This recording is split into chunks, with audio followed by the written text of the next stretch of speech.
Doctor Gauri गर्जेंच्या मृत्यू प्रकरणात दुपारी 4 वाजता पालवे कुटुंबियांची पत्रकार परिषद। पती अनंत गर्जेसह कुटुंबियांवर आत्महत्येस प्रवृत्त केल्याचा ठपका, तर पालवे कुटुंबीय अनेक खुलासे करण्याची शक्यता। अनंत गर्जे हा पंकजा मुंडेंचा पीए।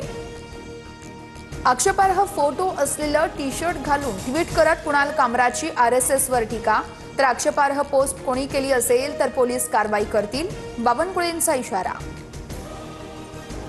मी शब्दाचा पक्का, बारामतीत काम करून दाखवलं। मात्र काही नेते शहरांच्या विकासावरती बोलतात आणि त्यांची शहरच भकास घाण असतात। अंबाजोगाईतल्या सभेमध्ये अजित पवारांचं वादग्रस्त वक्तव्य। अजित पवार जबाबदार नेते, राज्याचे उपमुख्यमंत्री, बोलताना प्रत्येकाने तारतम्य बाळगलं पाहिजे। अजित पवारांच्या वक्तव्यानंतर भाजप नेत्या चित्रा वाघ यांचा सल्ला। तिजोरीच्या चाव्या कुणाकडेही असू द्या, पण मालक आपलाच आहे, विकासाची काळजी करू नका। कोल्हापुरातील प्रचार सभेदरम्यान चंद्रकांत पाटील यांनी अजित पवारांना डिवचलं।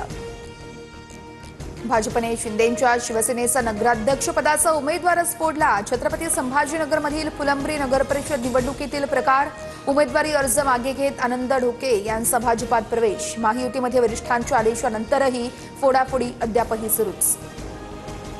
नाशिकमधील ठाकरेंच्या शिवसेनेतील उमेदवाराचा हृदयविकाराच्या झटक्यानं मृत्यू। मनमाड नगर परिषदेतील वॉर्ड क्रमांक 10 चे उमेदवार नितीन वाघमारेंचं निधन। निवडणूक पुढे ढकलली जाणार का, याकडे सर्वांचं लक्ष।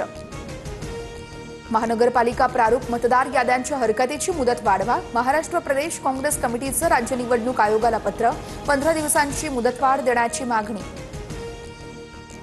नाशिक महापालिकेमध्ये आयुक्तांच्या दालनामध्ये भाजप आमदार आक्रमक। शहरातील खड्ड्यांसंदर्भात भाजपच्या 3ही आमदारांकडून पालिका अधिकाऱ्यांची कानउघडणी। उद्धव ठाकरे संजय राऊतांच्या भेटीला, ठाकरेंकडून राऊतांच्या प्रकृतीची विचारपूस। आजारी असल्यामुळे राऊतांना डॉक्टरांकडून विश्रांतीचा सल्ला।